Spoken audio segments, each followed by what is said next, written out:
আমার ইমানের মধ্যে তিনটা জিনিস ক্ষতি করে, কুফর, শিরিক, নিফাক মানে মুনাফিকি। কুফরি করলে ইমান ক্ষতি হয়, শিরিক করলে ইমান ক্ষতি হয়, মুনাফিকি করলে ইমান ক্ষতি হয়। এখন আমার তো জানা উচিত, বোঝা উচিত কি করলে কুফরি হয়, কি করলে শিরিক হয়, কি করলে নিফাকি হয়। এটা জানা দরকার না? কেউ জানেন? জানার প্রয়োজন বোধ করছেন? তাহলে এই উচিতটা হাতে কলমে শিখে নেওয়া, উচিত হাতে কলমে শিখে নেওয়া। আল্লাহর কথা শিখানো, একটা হোক, একটা লাইন, 4টা সূরাই শিখেন। আলহামদুলিল্লাহ সূরাটাই শিখেন। তাব্বাত ইয়াদা, কুল হুয়াল্লাহ, কুল আউযু বিরাব্বিল ফালাক, কুল আউযু বিরাব্বিন নাস, এই 4টা সূরাই শুদ্ধ করেন। আলহামদুলিল্লাহ সূরা ঠিক করেন, মৃত্যু পর্যন্ত আপনার নামাজ সহি শুদ্ধ হয়ে গেল। কিন্তু কি পরিমাণ দুর্ভাগা মুসলমান আছে যাদের এই 4টা সূরা শুদ্ধ নাই, এমন হাজারো লাখো কোটি মুসলমান। এই পরিমাণ বদনসিব তার 60 বছর পার করছে, 40 বছর কত ভাত কত মাস, আল্লাহর কত বড় দুনিয়া ভোগ করলো না ফরমানে।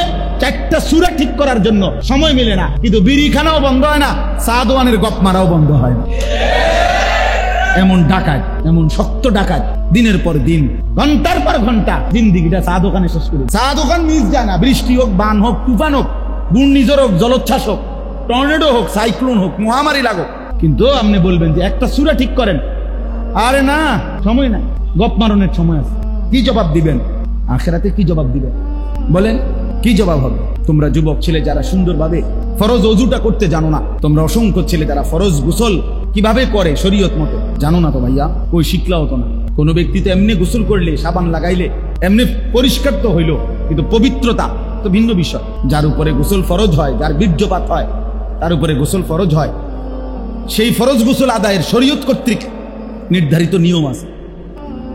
ওই নিয়মে গোসল না করলে, সে যদি 1000 লক্ষ বারও গোসল করে ভিন্নভাবে, এমনে পরিচ্ছন্ন হইতে পারে, গায়ে হয়তো দুর্গন্ধ নাই, কিন্তু সে নাপাক, অপবিত্র। আর অপবিত্র ব্যক্তি তার কোনো নামাজ কবুল হয় না, জুমার নামাজও না, জানাজার নামাজও না। কাবা শরীফের ছাদে গিয়ে নামাজ পড়লেও তার নামাজ হবে না। তাহলে এটা গুরুত্বপূর্ণ বিষয় না? এটা শেখা দরকার না? কই আমরা এখন দিগাই, আমরা এখন দাঁড় করাই, একটা নুরানি মাদ্রাসার বাচ্চা নিয়ে আসি, ইন্টারভিউ নিব, চাচারা একজন একজন করে তাব্বাত ইয়াদা কুল হুয়াল্লাহ শুনাইবেন, আত্তাহিয়াতু শুনাইবেন, দেখি বাচ্চা যারে কয় সঠিক সেটাই সঠিক, বাচ্চা ভুল বললে ভুল, বাচ্চার মাধ্যমে ইন্টারভিউ হবে, তখন কয়জন পাওয়া যাবে? দিন কি মস্কারি বলে? আখিরাত কি মস্কারিটা? আখিরাত মামুলি মনে করছে না, আমরা আখিরাতকে মনে করেছি এটা একটা সাধারণ জানতেন বিষয়। না বাবা, হাসরের মাঠ সেই মাঠ, 1.25 লক্ষ আম্বিয়ায়ে কেরাম যে মাঠের ভয়ে কাঁদছেন। আদম থেকে আমাদের নবী সাল্লাল্লাহু আলাইহি ওয়াসাল্লাম পর্যন্ত সমস্ত নবীগণ যেই মাঠের ভয়ে দিবানিশি কাঁদছেন, দোয়া করছেন, আল্লাহ আমারে মাফ করে দেন, মাফ করে দেন। অথচ নবীদের কোনো গুনাহ নাই, নবীদের কোনো কি নাই, কোন নবীর কোনো গুনাহ নাই, আমাদের নবীরও নাই, আগের নবীদেরও নাই। সমস্ত নবীরা মাসুম, সমস্ত নবী নিষ্পাপ, আদম থেকে আমাদের নবী সাল্লাল্লাহু আলাইহি ওয়াসাল্লাম। অথচ তবুও তারা হাসরের ময়দানের ভয়ে কেঁদেছেন। জিন্দেগি এর ভিতরে দিয়ে আমার হায়াত, আমার সময়, আমার ঘন্টা, আমার মিনিট, আমার সেকেন্ড, প্রিয় ভাই আমার এটাই আমার হায়াত। প্রতি ঘন্টা আমার হায়াত, প্রতি মিনিট আমার হায়াত, প্রতি সেকেন্ড যায় আমার থেকে যায় নাকি? প্রতিটা ঘন্টা যায় আমার হায়াত থেকে যায় না? প্রতি মিনিট আমার হায়াত থেকে যায় না?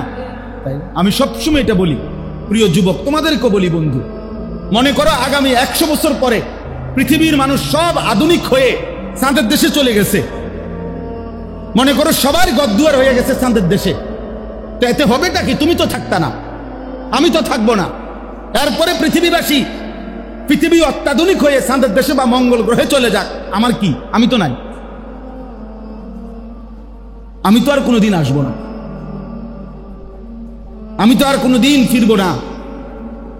এই পৃথিবী যত সুন্দরী হোক, ফেলে যাওয়া বাড়ি যত অত্যাধুনিকে করো, আমি তো আর আসবো না। আমি যেহেতু আর ফিরবো না, আমার এখনকার হায়াতই আমার হায়াত, এটাই আমার পুঁজি, কাজে লাগাইলেও এটা, বরবাদ করলো এই যৌবন আর আসবে না। এক এক ছেলের আমার বড় মায়া লাগে, আহা মুসলমানের এমন সুন্দর তাগড়া ছেলে, সুস্থ সবল জওয়ান, একটা নামাজ পড়ে না, এক ওয়াক্ত নামাজ পড়ে না, 5 ওয়াক্ত নামাজের মধ্যে একটা ওয়াক্ত নামাজ পড়ে না, একটা সেজদা দেয় না। মুসলমানের বাচ্চা এত বড় জানোয়ার কেমনে হইলি, এত বড় জানোয়ার কেমনে হইলি? কোন মুসলমানের ঘরে জন্ম নিলি জানোয়ার? তুই মানুষের বাচ্চা হইলি কেমনে? তুই মানুষের বাচ্চা হইলি কেমনে? কি আশ্চর্য কথা বেটা, কিভাবে সম্ভব বেটা? আরে কোন মানুষের বাচ্চা এত বড় জানোয়ার হয় কেমনে? কেমনে পারলি বেটা? একটা সেজদা দিলি না সারাদিনে? ছি ছি ছি ছি ছি ছি বেটা, তো রাস্তার কুত্তার চাইতে খারাপ। কুত্তার উপরে তো সেজদার হুকুম নাই, এজন্য সে সেজদা দেয় না। বলো না, কুকুরের উপরে হুকুম আছে? কুকুরের সেজদা দিতে বলছে, তো এই জন্য সে সেজদা দেয় না। তোরে তো বেটা হুকুম দিছে বেটা, তোকে তো সেজদার হুকুম দিছে না ফরমান, তুই সেজদা দিবি না কেন? বলো মিয়া, এগুলো চুল রাখছো? চুল এগুলা মুসলমানের চুল? কাফের বেঈমানের মধ্যে যাদের কোনো বংশ পরিচয় নাই, যাদের জন্মের কোনো ঠিক ঠিকানা নাই, খোদার কসম এগুলা তাদের চুল। আমি চ্যালেঞ্জ করলাম, কাফের বেঈমানের মধ্যে যাদের বংশ নাই, যাদের কোনো জাত ফাত নাই, তাদের চুল এগুলো। মুসলমান তো নাই, কোন কাফেরের মধ্যে যদি কোনো বেলে তার একটা বংশ পরিচয় আছে, এগুলার সেলুনের দোকানের যে সমস্ত চুলের কাটিং লাগাইয়া রাখে, এগুলো কাফেরদের মধ্যে সম্ভ্রান্ত ব্যক্তি নাকি? বোঝেন নাই কথাটা? এগুলা ইহুদিদের নামি দামি ব্যক্তি, খ্রিস্টানদের মধ্যে নামি দামি ব্যক্তি। তো তাইলে তো কার মতো চুল রাখলি বেটা? তুই এত নিচে নামলি কেন? একটা মুসলমানের ঘরে জন্ম নিয়ে যুবক এত নিচে নামলি বেটা? এত ফসা ফসলি কেমনে?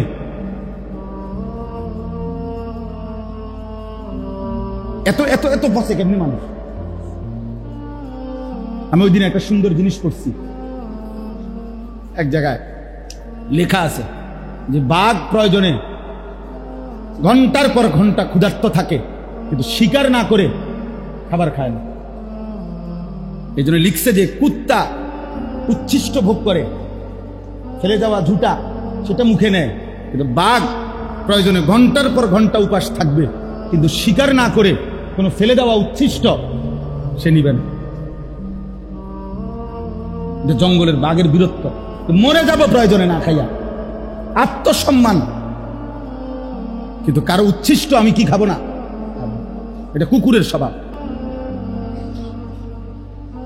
এজন্য একটা ছেলে মনে রাখে, তুমি বেটা প্রয়োজনে মরে যাবা মুসলমান, কিন্তু বেঈমানের অনুসরণ আমি কেন করব বেটা? কাফেরের অনুসরণ করব? আমার প্রয়োজনে মরে গেলাম, আমি না খাইয়ে মরলে কি মরে যাওয়া কি শরমের কিছু? বলো একটা ছেলে, বলো ভাই, মৃত্যুবরণ করা কি শরমের কিছু? কথা বলেন না? না না, ইন্নালিল্লাহ, ছি ছি ছি, এত মরিয়া গেছে, এটা এটা এরকম কিছু? কেউ মারা গেলে কি লজ্জার কিছু? তো তোর সমস্যা কি? 14 গোষ্ঠী মরছে, আমি মরে যাবো, এত অসুবিধা কি? আমি তো থাকতেই আসি নাই, আমি তো এমনিই মরে যাব। প্রিয় ভাই আমার, বুঝতে শিখো বাপ, ভাবতে শিখো। এখানে তোমরা যে কয়জন ছেলে বসছো, তোমরাই নতুন করে ভাবো, হাসি দিয়ে উড়াই দিও না। আরেকজনে তোমারে ভালো হইতে দিবে না, আরেকজন ভালো হইতে দিবে না। সমবয়সী ভালো হতে দেয় না, অধিকাংশই সমবয়সী নষ্ট করে দেয় বেশি। এই জন্য এটা নিয়মই, জীবনে ভালো পথে চলতে হলে নিজের চাইতে বড় সিনিয়র নেককার ফরহেজগার মুত্তাকি কাউকে অনুসরণ করতে হয়।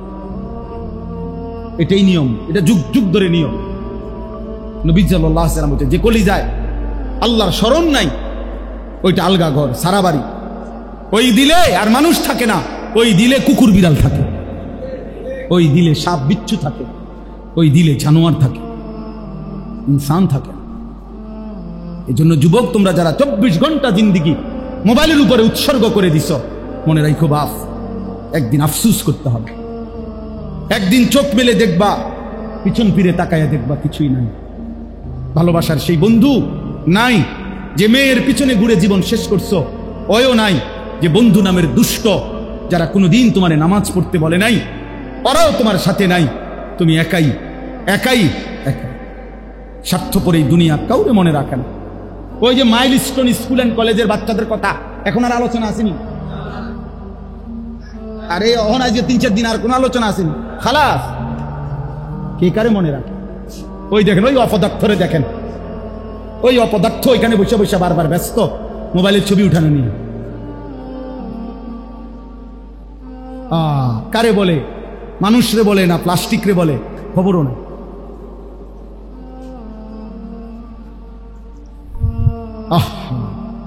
অনেকটাই প্রতিবন্ধী অনেক ছেলে। কেন হাসে ওইটার তো বিশ্বাস করেন, অনেক বুদ্ধি প্রতিবন্ধী, মানসিক প্রতিবন্ধী, অর্থাৎ যে বুঝেই না আমি কি করছি। নিজের ছবি নিজে তোলে, নিজেই হাসে, নিজে হাত উঠায় হাসে। এটা পাগল না বলে? আমি একবার পাবনা গেছিলাম ওই পাগলা কারণ ওরে দেখতে, ওরে মাহফিলে গেছি, ওরা আমার দেখাইতে নিছিল। ওরা তা আসর থেকে মাগরিব আমি দেখছিলাম এই পুরা পাবনা, যেখানে মেন ওই বাংলাদেশের সবচেয়ে বড় মানসিক হাসপাতাল ওইখানে না, ওইখানে দেখতে এরকম এক ছেলে, আগ্রা ছেলে। তাই বললাম তোমার নাম? বাবাকে চিনেন? ওই রবীন্দ্রনাথ ঠাকুর। তাই বুঝলাম সে তো পাগল।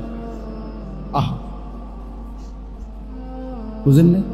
এবং বিশ্বাস করো ভাই, যদি 200-300 মানুষ দেখছি, ছেলে ছেলে আলাদা আলাদা, এর মধ্যে আমার মনে যদি 200 বাচ্চা মানে দেখে থাকি লোক, 198 জন যুবক, অসংখ্যতা 2 জন হবে বুড়া মানুষ, বয়স্ক লোক, আর সব নওজোয়ান, সব মাদকাসক্ত, নারীতে আসক্ত, প্রেমে ব্যর্থ, ইত্যাদি ইত্যাদি বিভিন্ন কারণে ব্রেন সমস্যা।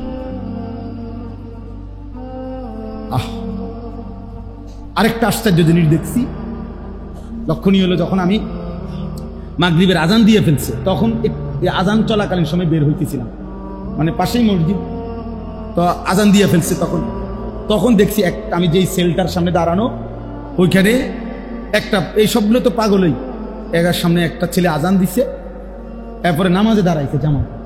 আমি গুনছি 11 জন, ওরা নামাজ পড়তেছে মাগরিবের। আমার চোখে দেখছি, আমার তখন আফসোস লাগছে যে আহারে, এ তো পাগল, এরপরও তো মালিকের সেজদা দিতে দাঁড়াইছে। আর আমার এই সুস্থ সবল সন্তান, এমনও যাদের জীবন যায়, যারা 365 দিনে কোনো দিন ফজরের নামাজ একদিনও পড়ে।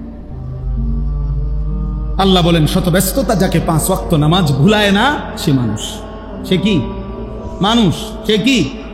1 নম্বর যে আল্লাহর জিকির বলে না, আল্লাহর নাম নেয়, সুবহানাল্লাহ, আলহামদুলিল্লাহ, আল্লাহু আকবার, লা ইলাহা ইল্লাল্লাহ, এভাবে আল্লাহকে ডাকতে থাকে।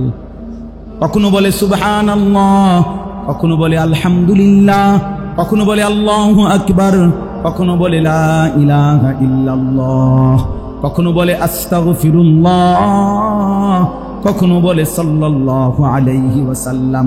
খুশি হলে বলে মাশা আল্লাহ, প্রত্যাশা মতো পেলে বলে আলহামদুলিল্লাহ, দুঃখ পেলে বলে ইন্না লিল্লাহ, অবাক হলে বলে মাশা আল্লাহ। এভাবে বলতেই থাকে হার হালাতে, সুখেও আল্লাহর নাম নেয়, দুঃখেও আল্লাহর নাম নেয়।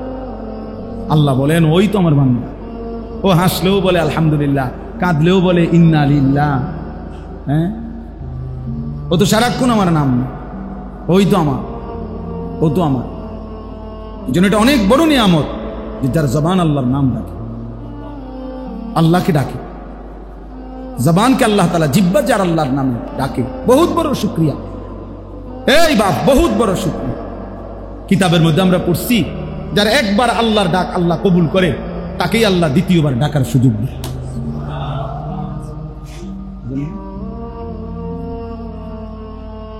যে একবার ডাকলে আল্লাহ এটা কবুল করছে, তো সে দ্বিতীয়বার আবার ডাকে, আবার ডাকে, আবার ডাকে, আবার ডাকে। একটা সময় বান্দা আল্লাহকে ডেকে মজা, এই জন্য বেশি বেশি আল্লাহকে ডাকে। বলেন ইনশাআল্লাহ।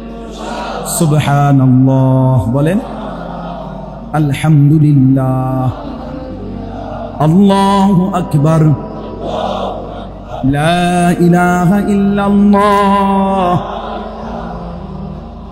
আস্তাগফিরুল্লাহ, আস্তাগফিরুল্লাহ, সাল্লাল্লাহু আলাইহি ওয়াসাল্লাম, সাল্লাল্লাহু আলাইহি ওয়াসাল্লাম। মানে এই 6 তাসবিহ সব হয়ে গেল। আল্লাহরে ডাকা দরকার কিনা? তো পড়লাম সুবহানাল্লাহ, আলহামদুলিল্লাহ, আল্লাহু আকবার, লা ইলাহা ইল্লাল্লাহ। গুনাহ মাফ চাওয়া দরকার নেই, তো পড়লাম আস্তাগফিরুল্লাহ। নবীজির উপরে দুরূদ শরীফ পড়া দরকার নেই, তো পড়লাম সাল্লাল্লাহু আলাইহি ওয়াসাল্লাম। তার বাকি রইল কি? আর বাকি রইল কি? বহুত মজাদার। এই জন্য এই 6 তাসবিহ পড়ো। সুবহানাল্লাহ, আলহামদুলিল্লাহ, আল্লাহু আকবার, লা ইলাহা ইল্লাল্লাহ, আস্তাগফিরুল্লাহ, সাল্লাল্লাহু আলাইহি ওয়াসাল্লাম।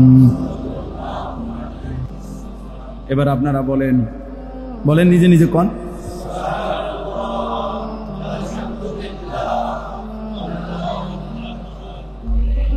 মোবাইল হাতে ধরে রাখলে আসলে ফায়দা হয় না। মোবাইল হাতে ধরে রেকর্ড করলে দিলে কোনো কথা বসে না। এই জন্য দয়া করে যারা এই মোবাইল হাতে ধরে রেকর্ড করছে, এটা বন্ধ করে দিলে ভালো, নিজের জন্য শুনলে ভালো। এমনিতেই তো আমাদের ওয়াজ মোবাইলে হাজার হাজার আছে, তো কাজে এটা তো অবসর সময়ে শুনবার মতো ব্যবস্থা আছে, কিন্তু সামনাসামনি চোখের দিকে তাকাইয়া শুনবার যখন সুযোগ মিলে, এটা বহুত বড় গনিমত। যেই কোনো আলেম, ওলামায়ে কেরামের চোখের দিকে তাকিয়ে আল্লাহর কথা শোনা, এটার অনেক বড় ফজিলত, এটা ফায়দা বেশি, এটা আসর করে, প্রভাব বিস্তার করে। এই সশরীরে উপস্থিত থাকা, কোরআনুল কারীমের মধ্যে আছে আল্লাহ তাআলা বলছেন, ইন্না ফি যালিকা লাযিকরা লিমান কানা লাহু কলবুন আও আলকাস সামআ ওয়া হুয়া শাহীদ। নিশ্চয়ই এই কোরআনের মধ্যে উপদেশ রয়েছে ওই ব্যক্তির জন্য যার দিল আছে। লিমান কানা লাহু কলবুন, তার মানে অন্তর খোলা। 2 আও আলকাস সামআ, সে তার কানকেও ওই কথার দিকে মনোযোগী করছে। অহুয়া শাহিদ, সশরীরে সচক্ষে উপস্থিত আছে। তাহলে এই 3টা জিনিস, দিল, কান, চোখ, একসাথে হলে আল্লাহ তাআলা বলেন আল্লাহর কথার মধ্যে ওই ব্যক্তির জন্য উপদেশ রয়েছেই রয়েছে, নিশ্চয়ই তার জন্য উপদেশ আছে। ওই ব্যক্তি কি হয়? ধীরে ধীরে জীবন বদলে, দিল খোলা, কানও খোলা, চোখও খোলা। এই জন্য চোখ দিয়ে তাকাইলে ভালো, কান দিয়ে মনোযোগ দিলে ভালো, দিলটাকে আল্লাহর কথার দিকে মনোযোগী করলে ভালো। মনোবিজ্ঞানের কথা হলো, মানুষের অন্তর একসাথে 2 জিনিস ভাবতে পারে না, সিস্টেম নেই, সিস্টেমে নেই। এজন্য আপনি যদি জোর করে কষ্ট করে দিলের মধ্যে আল্লাহর কথার দিকে মনোযোগ দিতে পারেন, তো কিছুক্ষণের জন্য হলেও ধীরে ধীরে অন্য চিন্তা সরে যাবে, অন্য চিন্তা সরে যাবে, দিল প্রশান্ত হবে। আলা বিযিকরিল্লাহ তাতমাইন্নুল কুলুব। আল্লাহ তাআলা বলেন আল্লাহর জিকিরের বরকতে দিল প্রশান্ত হবে, অন্তর। এজন্য যেই কোনো মানুষ কিছুক্ষণ জিকির করলে মনোযোগ দিয়ে, অল্প সময়ের পরেই তার দিল প্রশান্তি লাগে, অন্যান্য পেরেশানি কমে যায়, ভুলে যায়। আল্লাহর জিকিরের বরকতে দিল শান্ত হয়। এজন্য এটা সব সময়ের জন্য বলি ভাই, আমাদের যে সমস্ত মানুষ দেখবেন প্রথম কাতারে বসেও জুমার দিন ইমাম সাহেব যখন বয়ান করে, তখন অনেক মানুষ আছে মাঝ বয়সী লোক ঘাড় নিচের দিকে নামায় রাখে, ইমাম সাহেবের কথার দিকে তাকায়া শুনে না। এটার একটা মূল কারণ হলো, এক হলো গাফেল, দ্বিতীয় হলো অহংকারী মুতাকাব্বির। যে বলবেন না আপনার কথা, আপনি কইবেন না, শুনতেছি না, বুঝেন না, শুনলেই তো হইল একটা সাইয়া তেমন লাগবে আপনি। এই অহংকার, আল্লাহর কথার প্রতি আন্তরিক না। হাদিসের মধ্যে আছে, রাসূলুল্লাহ সাল্লাল্লাহু আলাইহি ওয়াসাল্লামকে জিজ্ঞেস করা হয়েছে, মাল কিবির, অহংকার কি? নবীজি সাল্লাল্লাহু আলাইহি ওয়াসাল্লাম বলছে দুইটা জিনিস। এক, বাতারুল হক, হককে অবজ্ঞা করা। দুই, গামতুন নাস, মানুষকে তুচ্ছ করা। মানুষকে কি করা? তুচ্ছ তাচ্ছিল্য করা। আর হক যত কিছু কোরআন সুন্নাহ সম্মত, এটাকে অবজ্ঞা। তাহলে এটা এক নাম্বার। তা আমরা দ্বিতীয়টা যদিও কিছুটা বুঝি, প্রথমটা বুঝি না। মানে দ্বিতীয়টা আমরা মোটামুটি বুঝি, যে কাউরে তুচ্ছ তাচ্ছিল্য করলে মানুষ মোটামুটি বুঝে, এটা বলে যে বেটা অহংকার করা যায়, বড়লোক ইতিহাস, এটারে বুঝে যে সে অহংকার করছে। কিন্তু অথচ হক, কোরআন সুন্নাহর যাবতীয় কথা,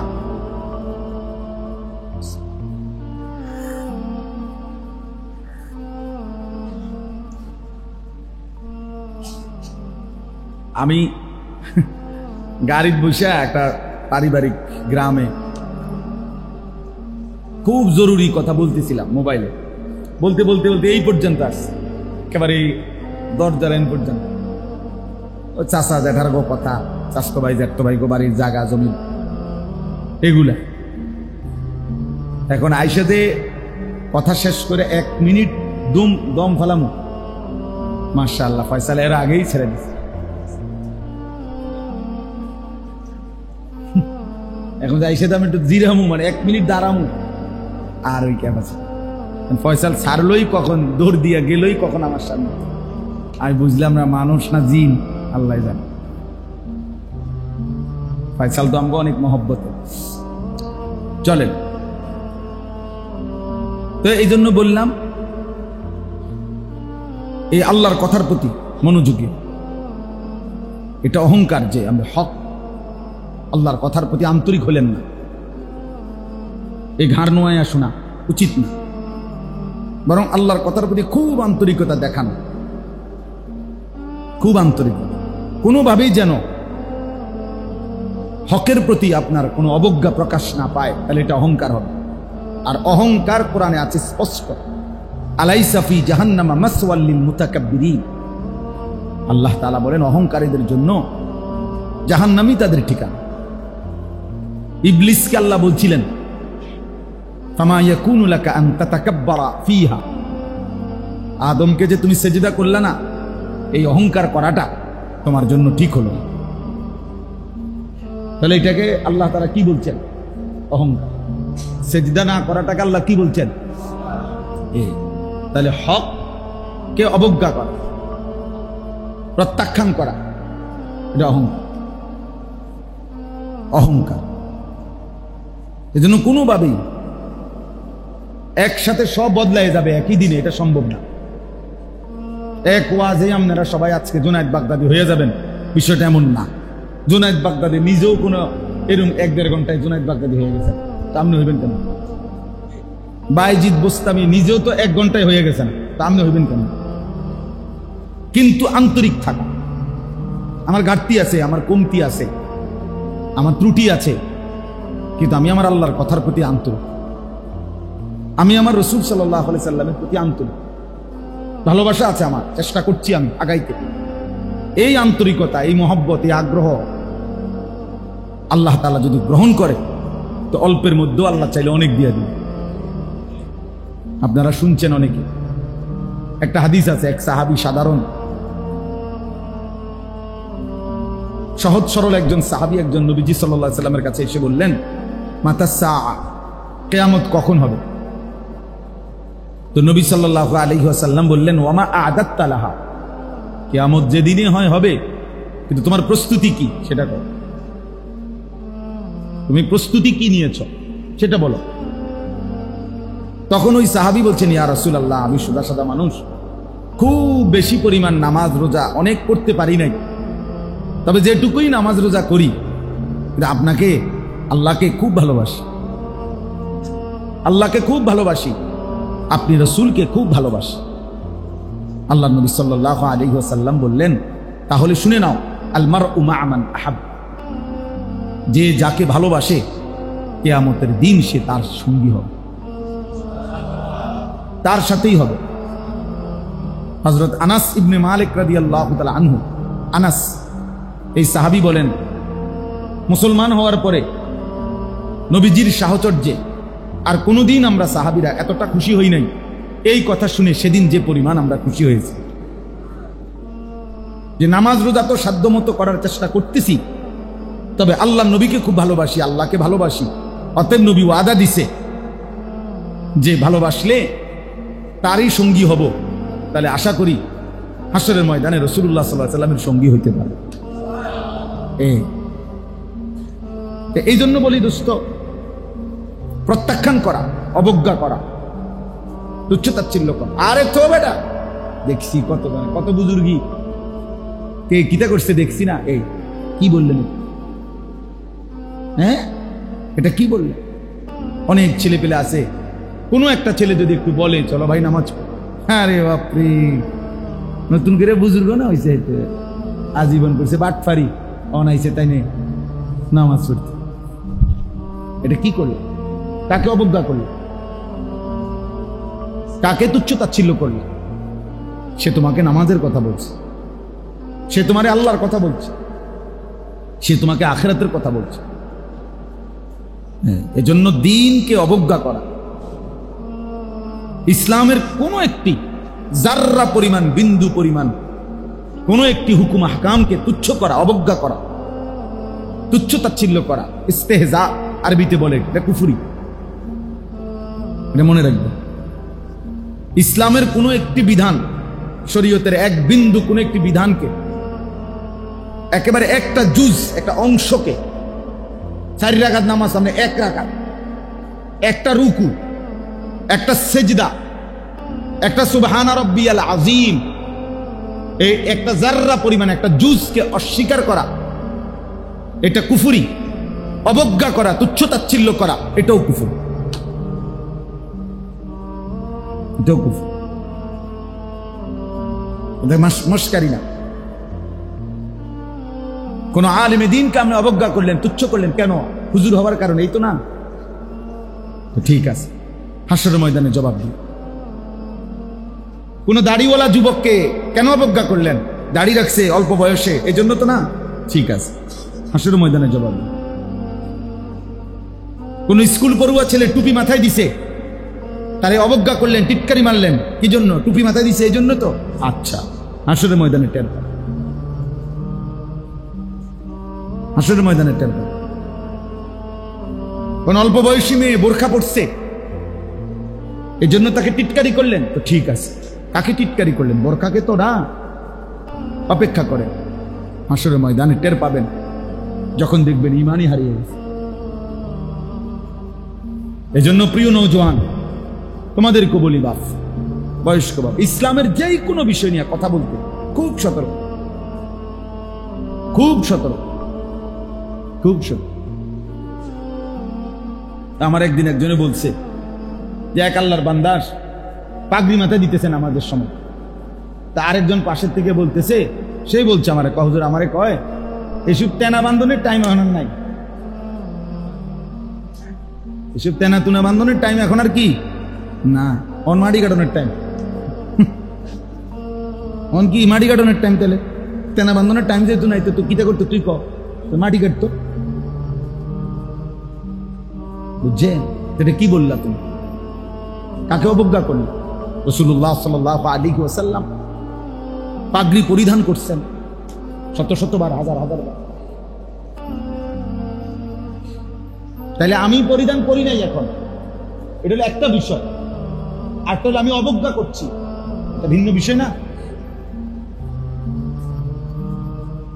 এই জন্য ছেলেরা, বাবা, তোমাদেরকে বলবো, আল্লাহর দ্বীনকে প্রত্যাখ্যান করা, কোনোভাবে অবজ্ঞা করা ঠিক না। এর দ্বারা অহংকার হয়, কুফরি হয়, মুশকিল আছে অনেকভাবে। আমি আপনাদের কাছে সব সময় আমার একটা ছোট্ট আবদার, প্রিয় ভাই, ইসলাম সম্পর্কে, নিজের ঈমান সম্পর্কে মজবুতির সাথে জানা দরকার। আমরা ঈমানটাকে অনেকটা মামুলি মনে করি। লা ইলাহা ইল্লাল্লাহ মুহাম্মাদুর রাসূলুল্লাহ, এই বাক্য এটা পারলেই মনে করি যথেষ্ট। না রে ভাইয়া, এই বাক্য এটা শুধু মুখস্থ পারা যথেষ্ট না, এটা তো ঈমানের কালেমা। কিন্তু নবী সাল্লাল্লাহু আলাইহি ওয়াসাল্লাম বলছেন, আল ঈমানু বিদ'উ ওয়া সাবউনা শু'বা, বুখারী মুসলিমের হাদিস, সর্বশ্রেষ্ঠ কোরআনের পরে কিতাবের হাদিস, যে ঈমানের 70টার চাইতে বেশি ডালপালা শাখা প্রশাখা রয়েছে। আর মুহাদ্দিসিন উলামায়ে কেরাম গবেষণা করে বের করছে নবীজির সবগুলো কথা থেকে যে ঈমানের 77টা শাখা। কয়টা? তাহলে নবী সাল্লাল্লাহু আলাইহি সাল্লাম নিজে বলছেন, ফাআফদালুহা কাউলু লা ইলাহা ইল্লাল্লাহ, সেই 77টি শাখার মধ্যে একটি বড় প্রধান শাখা লা ইলাহা ইল্লাল্লাহর এই কালেমাটা বলা। তাহলে এটা তো যত মোটাই হোক, এটা একটা শাখা। কথা বোঝেন নাই আপনি? তাহলে বাকি 76টা শাখা সেগুলা কি? সেগুলা এক মুমিনের জানার কোনো দরকার নাই? সেই 76টা আমার কাছে আছে না নাই, এটা কি মিলানো দরকার না? বলে আমার কাছে ছোট বই আছে, আমি আমার খুলনার হযরত, বাংলাদেশের একজন বড় বুজুর্গ, যার কাছে আমি সবসময় আমরা যাই, উলামায়ে কেরাম থাকি। এবারও এই আগস্ট মাসের 1, 2, 3 দিন ছিলাম হযরতের খানকায়। ওইখান থেকে অনেকগুলো ওনার খাদেমরের সহ বই আনাইছি, এগুলো বিক্রি করার জন্য। আমি বলছি এমনি বলমু, মানুষ আল্লাহর বান্দারা কিনে। এখানে একটা বই আছে, ঈমানের 77 শাখা, ছোট বই, এটা দিবি আপনার করে দেখাবে লাস্টে যাওয়ার সময়। আরো কতগুলো সুন্দর সুন্দর বই আছে, কিনবেন। তো বলতেছি যে বোঝানোর উদ্দেশ্য হলো ঈমানের কদর করা, ঈমান সম্পর্কে জানা। আমার ঈমানের মধ্যে 3টা জিনিস ক্ষতি করে, কুফর, শিরিক, নিফাক মানে মুনাফিকি। কুফরি করলে ঈমান ক্ষতি হয়, শিরিক করলে ঈমান ক্ষতি হয়, মুনাফিকি করলে ঈমান ক্ষতি হয়। এখন আমার তো জানা উচিত, বোঝা উচিত, কি করলে কুফরি হয়, কি করলে শিরিক হয়, কি করলে নিফাকি হয়, এটা জানা দরকার না? কেউ জানেন? জানার প্রয়োজন বোধ করছেন? তাহলে এই উচিত তো হাতে কলমে শিখে নেওয়া, উচিত তো হাতে কলমে শিখে নেওয়া। এই জন্য এই যে ইসলাহী মসজিদগুলো আমরা এতটা গুরুত্ব দেই যে বারবার হওয়া দরকার, বারবার মসজিদে মসজিদে, গ্রামে গ্রামে, যেন মুসলমানের মধ্যে দিন শিখার প্রেরণা বাড়ে। যত শুরুতে হইতে পারে, 1 ঘন্টার জন্য হোক, 10 ঘন্টার জন্য হোক, 1 দিনের জন্য হোক, 3 দিনের জন্য হোক, 10 বছরের জন্য হোক, যেমনে পারো, জওয়ান, বুড়ো, নারী, পুরুষ, ছোট বাচ্চা, প্রত্যেককে আল্লাহর দ্বীন পৌঁছানো দরকার। আল্লাহর কথা শেখানো, একটা হোক, একটা লাইন, 4টা সূরাই শিখেন, আলহামদুলিল্লাহ সূরাটাই শিখেন, তাব্বাত ইয়াদা, কুল হুয়াল্লাহ, কুল আউযু বিরাব্বিল ফালাক, কুল আউযু বিরাব্বিন নাস, এই 4টা সূরাই শুদ্ধ করেন, আলহামদুলিল্লাহ সূরা ঠিক করেন, মৃত্যু পর্যন্ত আপনার নামাজ সহি শুদ্ধ হয়ে গেল। কিন্তু কি পরিমাণ দুর্ভাগা মুসলমান আছে যাদের এই 4টা সূরা শুদ্ধ নাই, এমন হাজারো লাখো কোটি মুসলমান। এ পরিমাণ বদনসিব, বদনসিব তার 60 বছর পার করছে, 40 বছর কত ভাত কত মাস, আল্লাহর কত বড় দুনিয়া ভোগ করলো, নাফরমানে 4টা সূরা ঠিক করার জন্য সময় মেলে না। কিন্তু বিড়ি খানাও বন্ধ হয় না, চা দোয়ানের গপ মারাও বন্ধ হয় না। এমন ডাকাত, এমন শক্ত ডাকাত, দিনের পর দিন, ঘন্টার পর ঘন্টা জিন্দিগিটা চা দোকানে শেষ করে দিচ্ছে। চা দোকান মিস যায় না, বৃষ্টি হোক, বান হোক, তুফান হোক, ঘূর্ণিঝড় হোক, জলোচ্ছ্বাস হোক, টর্নেডো হোক, সাইক্লোন হোক, মহামারী লাগুক। কিন্তু আপনি বলবেন যে একটা সূরা ঠিক করেন, আরে না, সময় নাই, গপ মারণের সময় আছে। কি জবাব দিবেন আখিরাতে? কি জবাব দিবেন বলেন? কি জবাব হবে? তোমরা যুবক ছেলে যারা সুন্দরভাবে ফরজ অজুটা করতে জানো না। তোমরা অসংখ্য ছেলে যারা ফরজ গোসল কিভাবে করে শরীয়ত মতে জানো না তো ভাইয়া, ওই শিখলাও তো না। কোনো ব্যক্তি তো এমনি গোসল করলে, সাবান লাগাইলে এমনি পরিষ্কার তো হইল, কিন্তু পবিত্রতা তো ভিন্ন বিষয়। যার উপরে গোসল ফরজ হয়, যার বীর্যপাত হয়, তার উপরে গোসল ফরজ হয়, সেই ফরজ গোসল আদায়ের শরীয়ত কর্তৃক নির্ধারিত নিয়ম আছে। ওই নিয়মে গোসল না করলে সে যদি হাজার লক্ষ বারো গোসল করে ভিন্নভাবে, এমনে পরিচ্ছন্ন হইতে পারে, গায়ে হয়তো দুর্গন্ধ নাই, কিন্তু সে নাপাক, অপবিত্র। আর অপবিত্র ব্যক্তি তার কোনো নামাজ কবুল হয় না, জুমার নামাজও না, জানাজার নামাজও না। কাবা শরীফের ছাদে গিয়ে নামাজ পড়লো তার নামাজ হবে না। তাহলে এটা গুরুত্বপূর্ণ বিষয় না? এটা শেখা দরকার না? কই আমরা এখন দিগাই, আমরা এখন দাঁড় করাই, একটা নুরানি মাদ্রাসার বাচ্চা নিয়ে আসি, ইন্টারভিউ নিব, চাচারা একজন একজন করে তাব্বাতিয়া দা কুল আল্লাহ শুনাইবেন, আত্তাহিয়াতু শুনাইবেন, দেখি বাচ্চা যারে কয় সঠিক সেটাই সঠিক, বাচ্চা ভুল বললে ভুল, বাচ্চার মাধ্যমে ইন্টারভিউ হবে, তখন কয়জন পাওয়া যাবে? দিন কি মস্কারি বলে, আখেরাত কি মস্কারি? আখেরাত মামুলি মনে করছে না, আমরা আখেরাতকে মনে করেছি এটা একটা সাধারণ জানতেন বিষয় না। বাবা, হাসরের মাঠ সেই মাঠ, সোয়া লক্ষ আম্বিয়ায়ে কেরাম যে মাঠের ভয়ে কাঁদছেন। আদম থেকে আমাদের নবী সাল্লাল্লাহু আলাইহি ওয়াসাল্লাম পর্যন্ত সমস্ত নবীগণ যেই মাঠের ভয়ে দিবানিশি কাঁদছেন, দোয়া করছেন, আল্লাহ আমারে মাফ করে দেন, মাফ করে দেন। অথচ নবীদের কোনো গুনাহ নাই, নবীদের কোনো কি নাই, কোন নবীর কোনো গুনাহ নাই, আমাদের নবীরও নাই, আগের নবীদেরও নাই। সমস্ত নবীরা মাসুম, সমস্ত নবী নিষ্পাপ, আদম থেকে আমাদের নবী সাল্লাল্লাহু আলাইহি ওয়াসাল্লাম। অথচ তবুও তারা হাসরের ময়দানের ভয়ে কেঁদেছেন।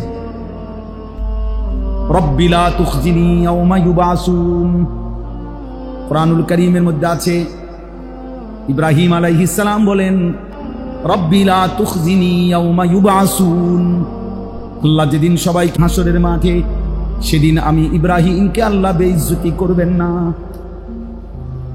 ইয়াউমা লা ইয়ানফাউ মালুন ওয়ালা বানুন, আল্লাহ যেদিন হাসরের মাঠে কোনো মাল কিংবা কোনো সন্তান কোনো কাজে আসবে না, সেদিন আমারে বেইজ্জতি কইরেন না। ইব্রাহিম নবীর দোয়া এটা। আপনি কে, আমি কে? ইউসুফ আলাইহিস সালামের দোয়া, তাওয়াফানি মুসলিমান ওয়া আলহিকনি বিস সালিহিন, আল্লাহ মুসলমান মৃত্যু দিয়েন, মুসলমান হয়ে যেন মরতে পারি, আপনার নেক বান্দাদের সাথে হাসরের ময়দানে মিলায়ে দিয়েন। নবীদের দোয়া। আমাদের নবী সাল্লাল্লাহু আলাইহি ওয়াসাল্লাম তিনিও তো 5 ওয়াক্ত নামাজের পরে, 5 ওয়াক্ত নামাজের পরে নবী দোয়া করতেন, আল্লাহুম্মা হাসিবনি হিসাবান ইয়াসীরা, আল্লাহ আপনি এই বন্ধুর হিসাবটাও সহজ করে দিয়েন, আমি তো আপনার বন্ধু মাহবুব। এটা রাসূলুল্লাহ সাল্লাল্লাহু আলাইহি সাল্লামের দোয়া। 5 ওয়াক্ত দোয়া করতেন, আল্লাহ আপনার বন্ধুর হিসাব আপনি সহজ করে দিয়েন। আপনি কে, আমি কে? আল্লাহ আমাদেরকে বুঝ দান করেন। এজন্য একজনই বোঝেন এই ইসলাহি মাহফিলের ফিরে। বললাম না তো এই পুরা বৃষ্টি, গতকালকেও তোমার 40 মিনিট বয়ান করছি, একটা প্যান্ডেল বানাইছে ছোটখাটো মাঝে, এমন বৃষ্টি নামছে, বলছে চলো ভাই তো মুনাজাত করে দিই। মুনাজাত করে কদ্দুর মুনাজাত করছি, এবারে হুজুর বৃষ্টি বন্ধ হয়ে গেছে। আমি তো আবার ওয়াজ করি, লাও খালাস, আল্লাহর জন্য বলো, একজন না 10 জন, বৃষ্টি না রোদ, রাত না দিন, আলো না অন্ধকার, 1 ঘন্টা না 10 মিনিট, কোনো হিসাবের দরকার নেই, বলতে থাকো। কবি আরশ পর, কবি ফরশ পর, কবি উনকে দর, কবি দর বদর, গমে আশিকি তেরা শুক্রিয়া, मैं कहां कहां से गुजर गया, कभी हो रास्तों में तन्हा, कभी हो गुरूद सहरा, मैं जुनू का हम सफर हो, मेरा कोई घर नहीं। এই যে বললাম না একদূর পর্যন্ত আইয়া সংসারের কথা কইছি, আবার বয়ান শুরু করছি। এখন বললাম না লোক আছে যে চলো ভাই সব চলো, ঘরও চলো, বাজারও চলো, খানাও চলো, আল্লাহর কথাও বলো। জিন্দিগি এর ভিতরে দিয়ে আমার হায়াত, আমার সময়, আমার ঘন্টা, আমার মিনিট, আমার সেকেন্ড, প্রিয় ভাই আমার এটাই আমার হায়াত। প্রতি ঘন্টা আমার হায়াত, প্রতি মিনিট আমার হায়াত, প্রতি সেকেন্ড যায় আমার থেকে যায় নাকি? প্রতিটা ঘন্টা যায় আমার হায়াত থেকে যায় না? প্রতি মিনিট আমার হায়াত থেকে যায় না? তাই আমি সবসময় এটা বলি, প্রিয় যুবক তোমাদেরকে বলি, বন্ধু মনে করো আগামী 100 বছর পরে পৃথিবীর মানুষ সব আধুনিক হয়ে চাঁদের দেশে চলে গেছে, মনে করো সবার গদ্দুয়ার হয়ে গেছে চাঁদের দেশে, তো এতে হবেটা কি? তুমি তো থাকতা না, আমি তো থাকবো না। এরপরে পৃথিবী অত্যাধুনিক হয়ে চাঁদের দেশে বা মঙ্গল গ্রহে চলে যাক, আমার কি? আমি তো নাই, আমি তো আর কোনোদিন আসবো না, আমি তো আর কোনোদিন ফিরবো না। এই পৃথিবী যত সুন্দরী হোক, ফেলে যাওয়া বাড়ি যত অত্যাধুনিকে করো, আমি তো আর আসবো না। আমি যেহেতু আর ফিরবো না, আমার এখনকার হায়াতই আমার হায়াত, এটাই আমার পুঁজি। কাজে লাগাইলেও এটা, বরবাদ করলো। এই যৌবন আর আসবে না। এক এক ছেলের আমার বড় মায়া লাগে। আহা, মুসলমানের এমন সুন্দর তাগড়া ছেলে, সুস্থ সবল জওয়ান, একটা নামাজ পড়ে না, এক ওয়াক্ত নামাজ পড়ে না, 5 ওয়াক্ত নামাজের মধ্যে একটা ওয়াক্ত নামাজ পড়ে না, একটা সেজদা দেয় না। মুসলমানের বাচ্চা এত বড় জানোয়ার কেমনে হইলি? এত বড় জানোয়ার কেমনে হইলি? কোন মুসলমানের ঘরে জন্ম নিলি জানোয়ার? তুই মানুষের বাচ্চা হইলি কেমনে? তুই মানুষের বাচ্চা হইলি কেমনে? কি আশ্চর্য কথা বেটা, কিভাবে সম্ভব বেটা? আরে কোন মানুষের বাচ্চা এত বড় জানোয়ার হয় কেমনে? কেমনে পারলি বেটা? একটা সেজদাও দিলি না সারাদিনে? ছি ছি ছি ছি ছি বেটা, এ তো রাস্তার কুত্তার চাইতে খারাপ। কুত্তার উপরে তো সেজদার হুকুম নাই, এজন্য সে সেজদা দেয় না। বলো না, কুকুরের উপরে হুকুম আছে? কুকুরের সেজদা দিতে বলছে, এই জন্য সে সেজদা দেয় না। তোরে তো বেটা হুকুম দিছে বেটা, তোকে তো সেজদার হুকুম দিছে, নাফরমান, তুই সেজদা দিবি না কেন? বলো মিয়া, এগুলো চুল রাখছো? চুল এগুলা মুসলমানের চুল? কাফের বেঈমানের মধ্যে যাদের কোনো বংশ পরিচয় নাই, যাদের জন্মের কোনো ঠিক ঠিকানা নাই, খোদার কসম এগুলা তাদের চুল। আমি চ্যালেঞ্জ করলাম, কাফের বেঈমানের মধ্যে যাদের বংশ নাই, যাদের কোনো জাত ফাত নাই, তাদের চুল এগুলো। মুসলমান তো নাই, কোন কাফেরের মধ্যে যদি কোনো বেলে তার একটা বংশ পরিচয় আছে, এগুলার সেলুনের দোকানের যে সমস্ত চুলের কাটিং লাগাইয়া রাখে, এগুলা কাফেরদের মধ্যে সম্ভ্রান্ত ব্যক্তি নাকি? বোঝেন নাই কথাটা? এগুলা ইহুদিদের নামি দামি ব্যক্তি, খ্রিস্টানদের মধ্যে নামি দামি ব্যক্তি। তো তাইলে তো কার মতো চুল রাখলি বেটা? তুই এত নিচে নামলি কেন? একটা মুসলমানের ঘরে জন্ম নিয়ে যুবক এত নিচে নামলি কেন বেটা? এত ফাঁসা ফসলি কেমনে?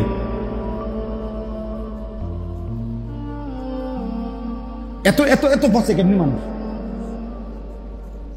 আমি ওই দিন একটা সুন্দর জিনিস করছি, এক জায়গায় লেখা আছে যে বাঘ প্রয়োজনে ঘন্টার পর ঘন্টা ক্ষুধার্ত থাকে, কিন্তু শিকার না করে খাবার খায় না।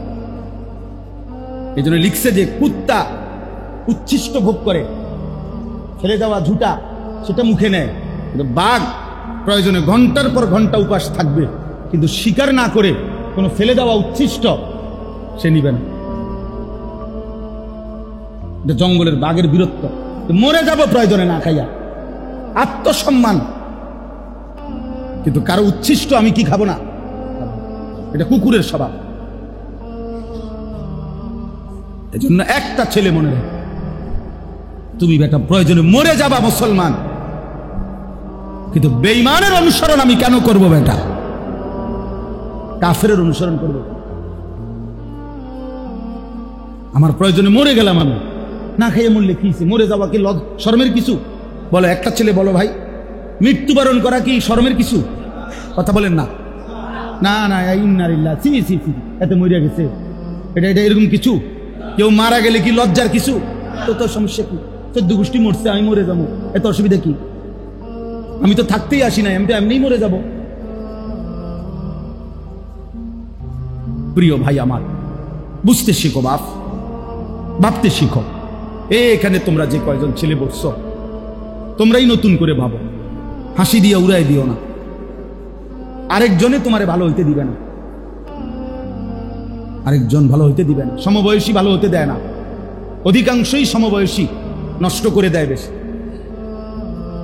এই জন্য এটা নিয়মই, জীবনে ভালো পথে চলতে হলে নিজের চাইতে বড় সিনিয়র নেককার ফরহেজগার মুত্তাকি কাউকে অনুসরণ করতে হবে। এটাই নিয়ম, এটা যুগ যুগ ধরে নিয়ম, এটাই নিয়ম।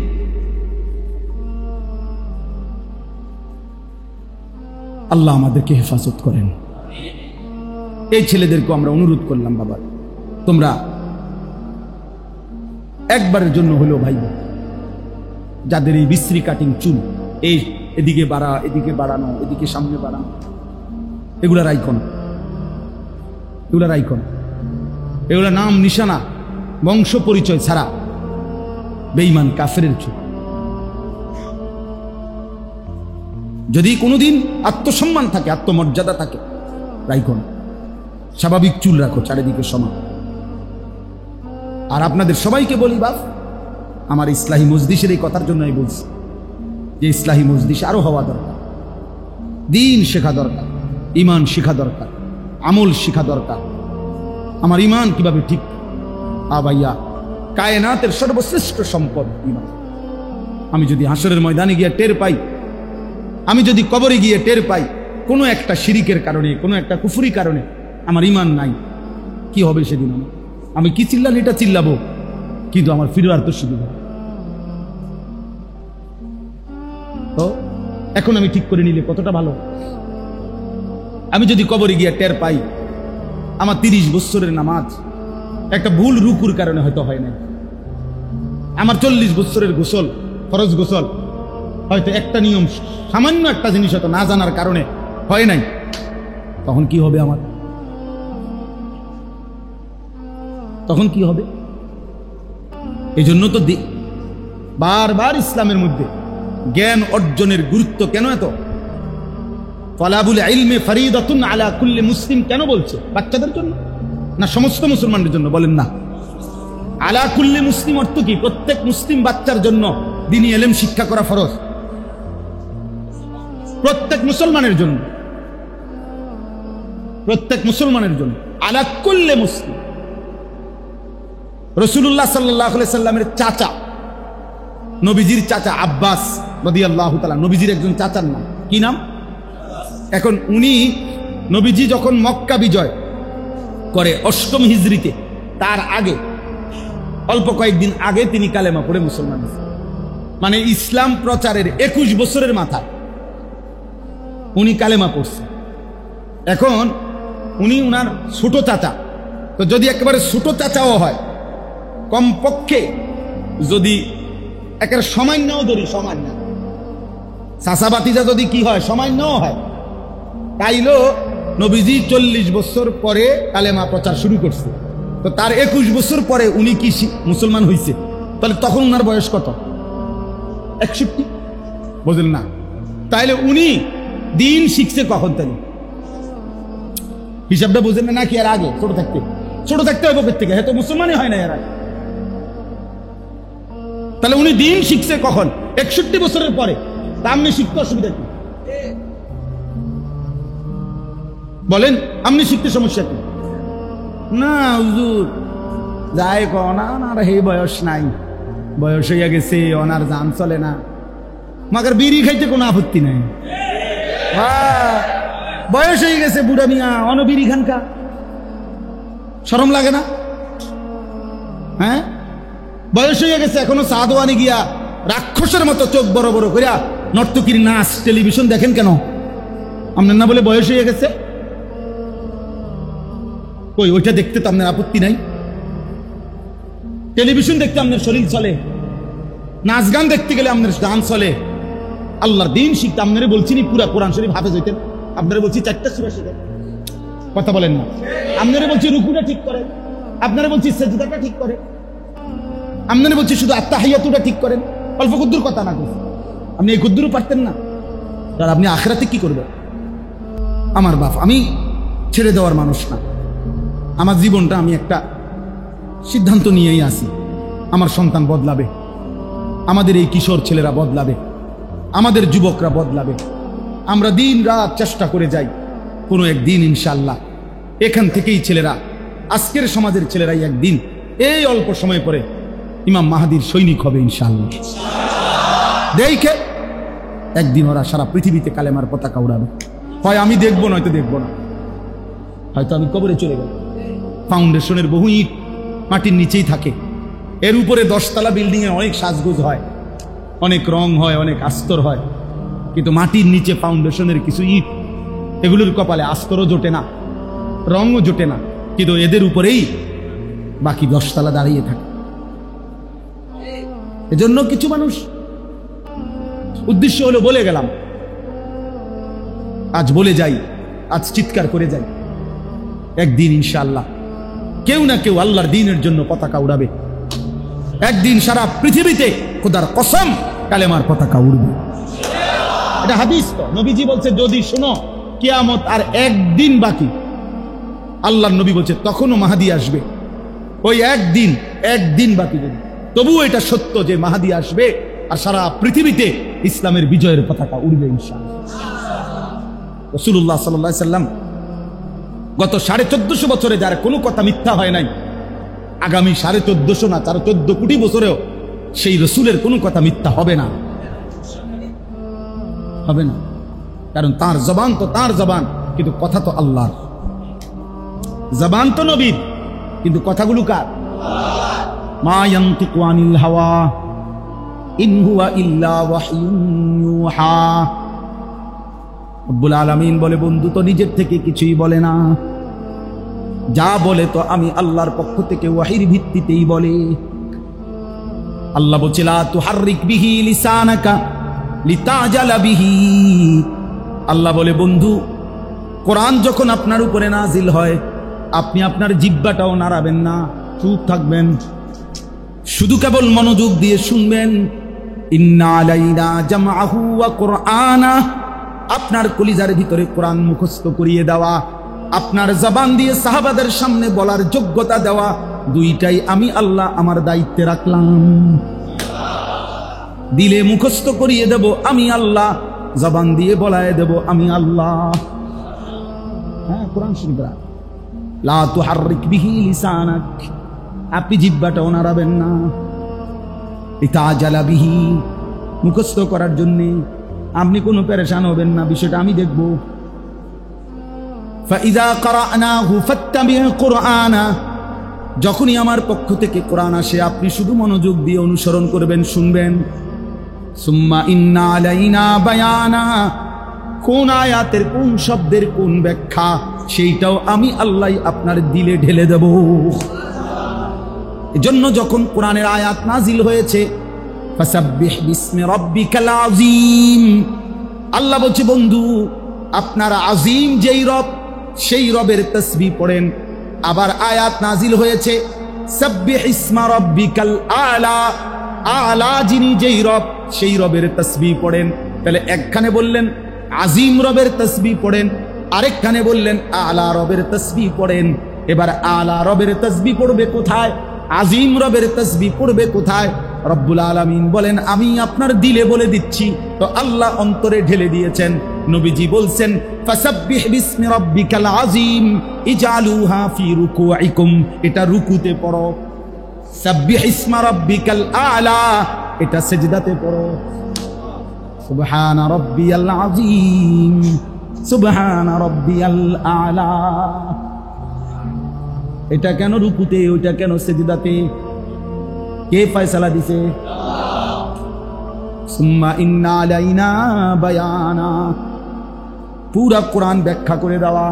আমি আল্লাহ আমার দায়িত্বে রাখলাম, কোনটা কোথায় সেটিং দিবেন, কোনটা কেমনে কি হবে আমি সব বলে দেব আপনাকে।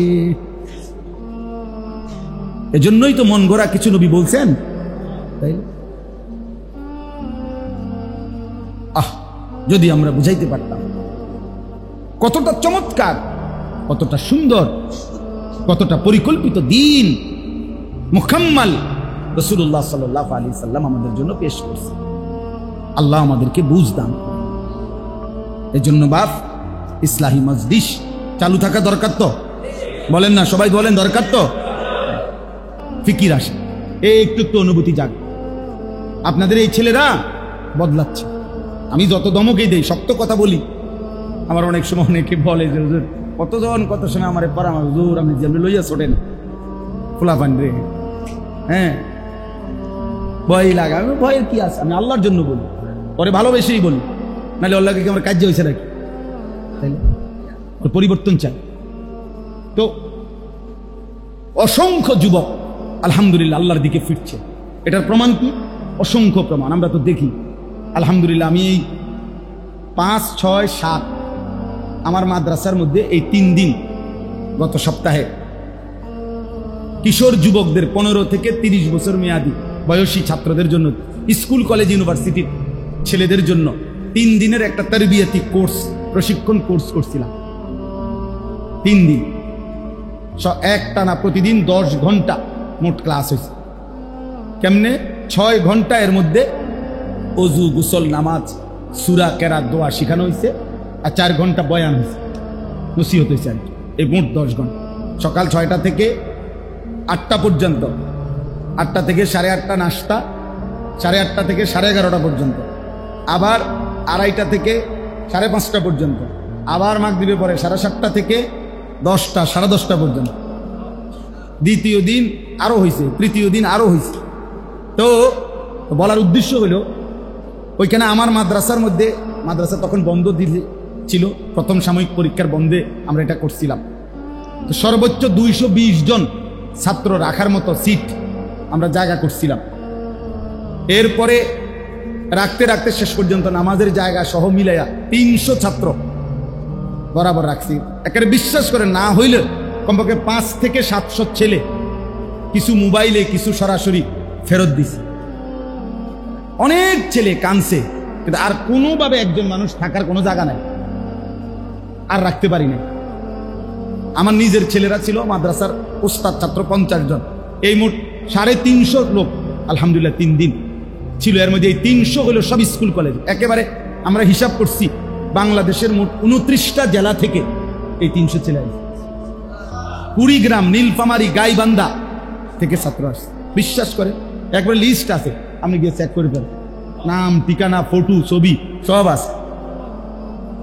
বলে তাহলে বোঝা গেল এই সব কলেজের ছেলে, ইউনিভার্সিটির ছেলে, স্কুলের ছেলে। ভিক্টোরিয়া কলেজের ছাত্র কইছে যে হুজুর আমি পড়ে গেছি, কদ্দুর আবার 2টা ঘন্টার ছুটি নিয়ে গেছে, আমি পরীক্ষাটা দিয়া আবার আইতেছি।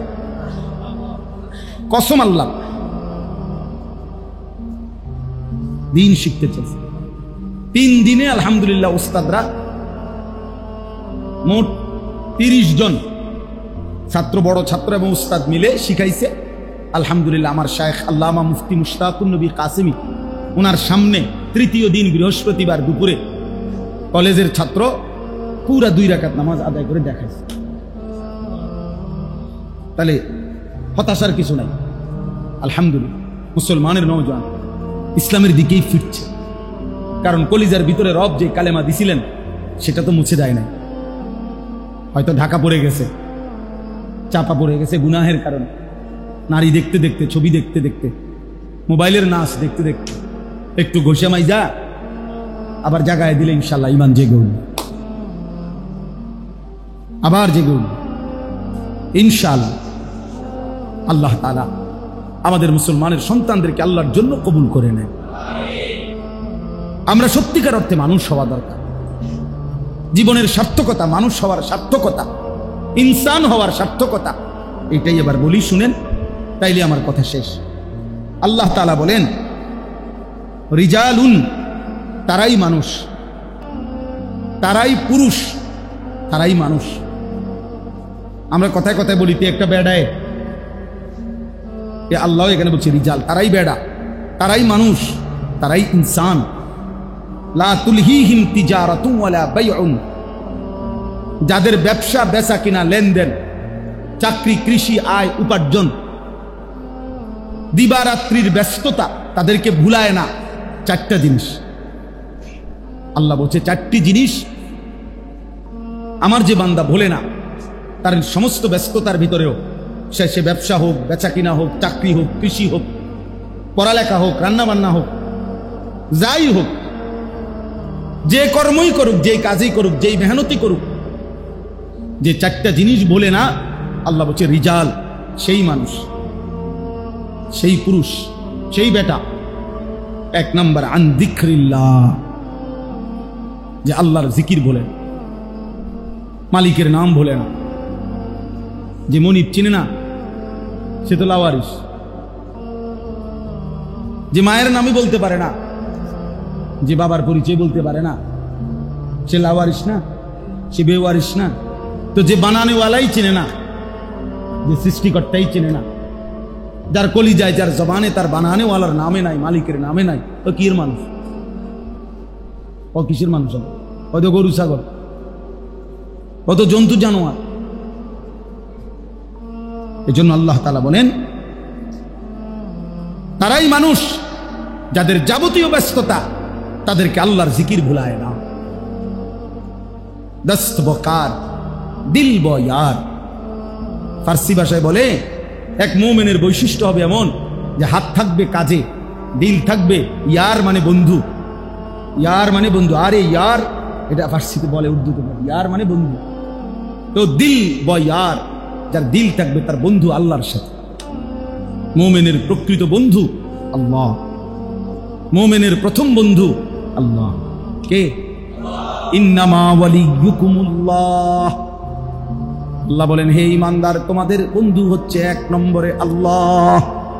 কে? ওয়া রাসূলুহু, দুই নম্বরে আল্লাহর রাসূল।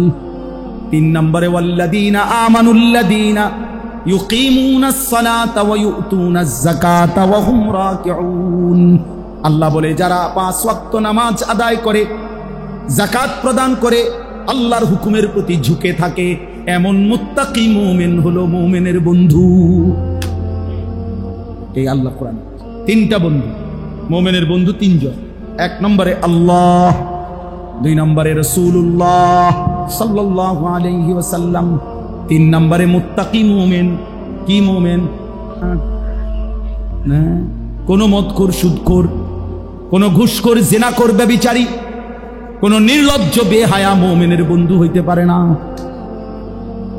ওয়া মান ইয়াতাওয়াল্লাল্লাহা ওয়া রাসূলাহু ওয়াল্লাযীনা আমানু ফাইন্না হিজবাল্লাহি হুমুল গালিবুন।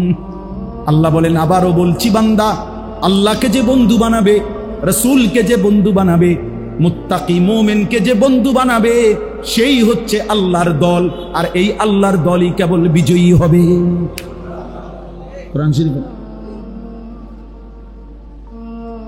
আল্লাহু ওয়ালিয়ুল্লাযীনা আমানু, আল্লাহ বলে যারা মুমিন আল্লাহই কেবল তাদের বন্ধু। তাইলে মুমিনের বন্ধুকে আল্লাহ বলেন, এমন মুমিন আমি চাই জমিনে থাকবে। ইউহিব্বুহুম ওয়া ইউহিব্বুনা, যে মুমিন আমি আল্লাহকে ভালোবাসবে, আমি আল্লাহও তাকে ভালোবাসবো। ইউহিব্বুহুম ওয়া ইউহিব্বুনা, हम यहां से तुम वहां से, दोनों जानिब से इशारा हुआ। जमीन থেকে বান্দা বলবে, আল্লাহ আমি আপনাকে ভালোবাসি। আর শাজিম থেকে আল্লাহ বলবে, বান্দা আমিও তো তোকে ভালোবাসি। ইউহিব্বুহুম ওয়া ইউহিব্বুনা রাদিয়াতাম মারদিয়া। আল্লাহ যখন তার কোনো বান্দার উপরে খুশি হয় তো কি বলে? ইরজিই ইলা রাব্বিক, আমার বান্দা চলে আসো আমার কাছে। বান্দা যখন বলে, মাওলা আয়েশা পড়মু নাকি, থাকতাম না আর দুনিয়ায়, আল্লাহ বলে রাদিয়াতাম মারদিয়া, আমিও তো তোমার উপরে রাজি, তুমিও তো আমার উপরে রাজি, আর থাকবা কেন?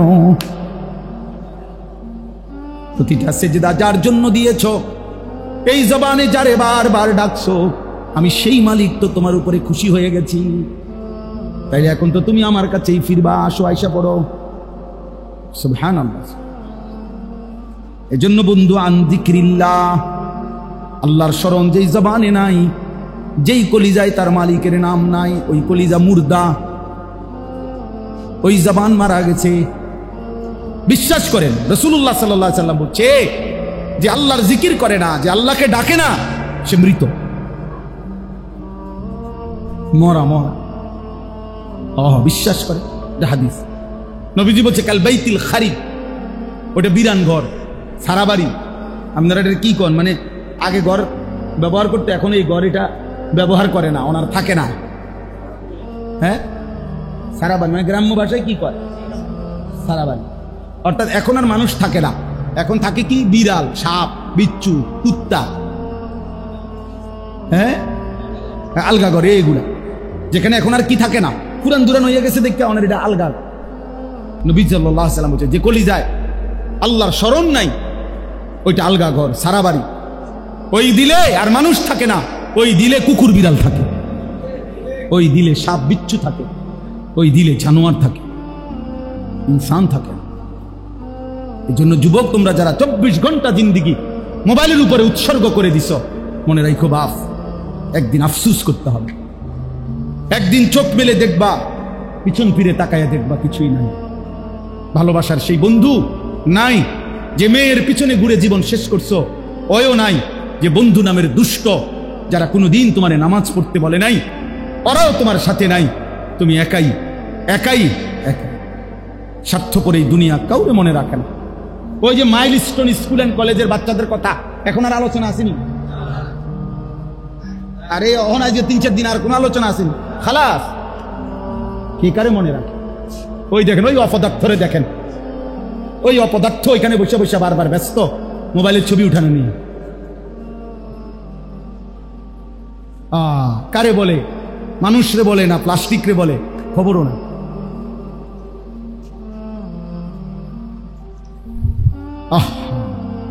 অনেকটাই প্রতিবন্ধী অনেক ছেলে। কেন হাসে কইতার তো বিশ্বাস করেন, অনেক বুদ্ধি প্রতিবন্ধী, মানসিক প্রতিবন্ধী। অর্থাৎ যে বুঝেই না আমি কি করছি, নিজের ছবি নিজে তোলে, নিজেই হাসে, নিজে হাত উঠায় হাসে। এটা একটা পাগল না বলে? আমি একবার পাবনা গেছিলাম, ওই পাগলা কারো ওরে দেখতে, ওরে মাহফিলে গেছি, ওরা আমার দেখাইতে নিছিল। ওরা তা আসর থেকে মাগরিব আমি দেখছিলাম এই পুরা পাবনা, যেখানে মেন ওই বাংলাদেশের সবচেয়ে বড় মানসিক হাসপাতাল ওইখানে না, ওইখানে দেখতে গেছি। এরকম এক ছেলে, তাগড়া ছেলে।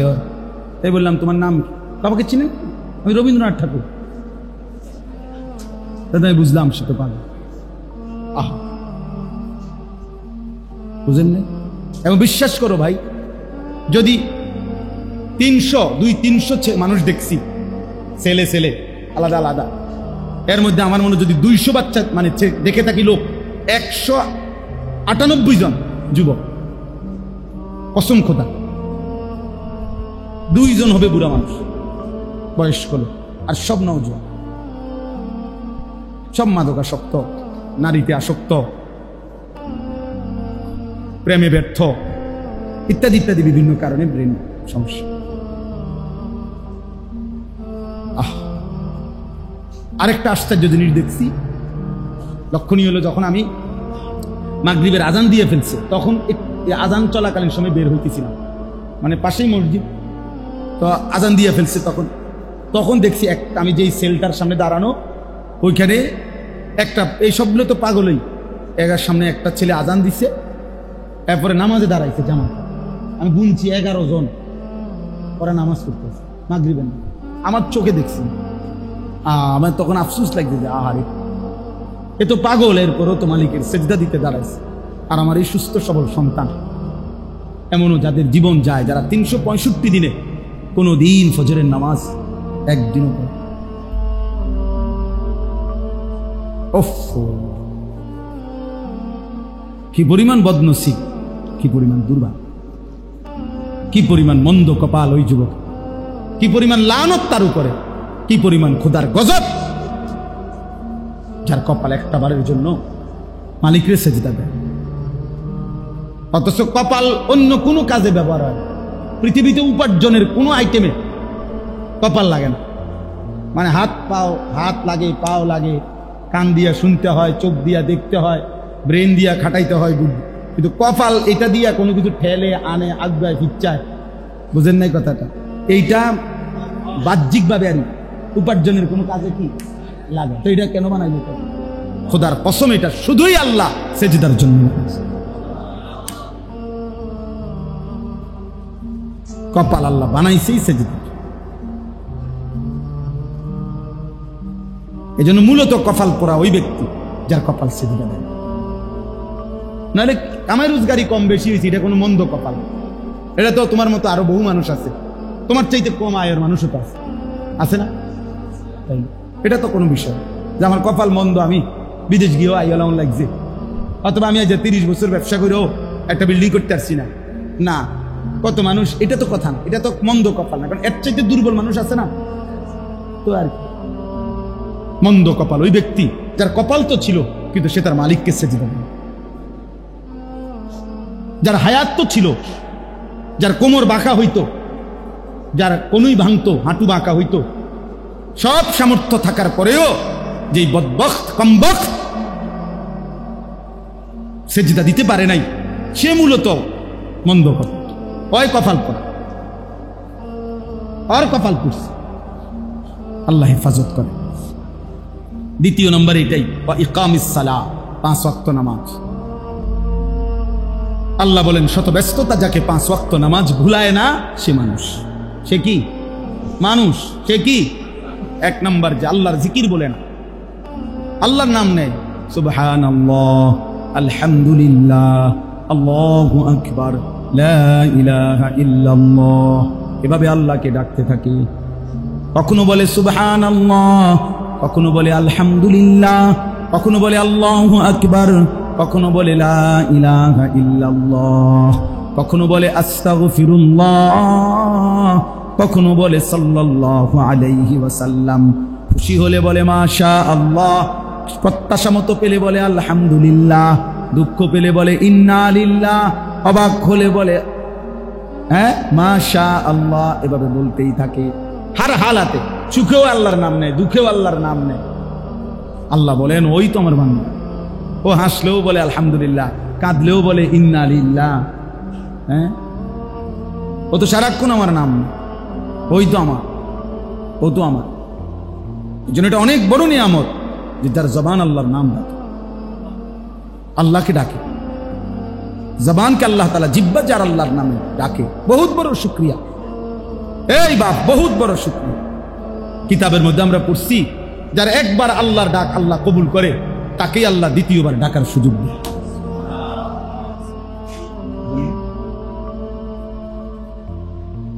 যে একবার ডাকলে আল্লাহ এটা কবুল করছে, তো সে দ্বিতীয়বার আবার ডাকে, আবার ডাকে, আবার ডাকে, আবার ডাকে।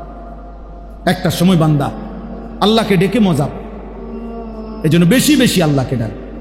বলেন ইনশাআল্লাহ, সুবহানাল্লাহ, বলেন আলহামদুলিল্লাহ, আল্লাহু আকবার, লা ইলাহা ইল্লাল্লাহ, আস্তাগফিরুল্লাহ, আস্তাগফিরুল্লাহ, সাল্লাল্লাহু আলাইহি ওয়াসাল্লাম, সাল্লাল্লাহু আলাইহি ওয়াসাল্লাম। মানে এই 6 তাসবিহ সব হয়ে গেল। আল্লাহরে ডাকা দরকার কিনা? তো পড়লাম সুবহানাল্লাহ, আলহামদুলিল্লাহ, আল্লাহু আকবার, লা ইলাহা ইল্লাল্লাহ। গুনাহ মাফ চাওয়া দরকার নেই, তো পড়লাম আস্তাগফিরুল্লাহ। নবীজির উপরে দুরূদ শরীফ পড়া দরকার নেই, তো পড়লাম সাল্লাল্লাহু আলাইহি ওয়াসাল্লাম। আর বাকি রইল কি? আর বাকি রইল কি? বহুত মজাদার। এই জন্য এই 6 তাসবিহ পড়ব, সুবহানাল্লাহ, আলহামদুলিল্লাহ, আল্লাহু আকবার, লা ইলাহা ইল্লাল্লাহ, আস্তাগফিরুল্লাহ, সাল্লাল্লাহু আলাইহি ওয়াসাল্লাম। এবার আপনারা বলেন, বলেন নিজে নিজে কোন।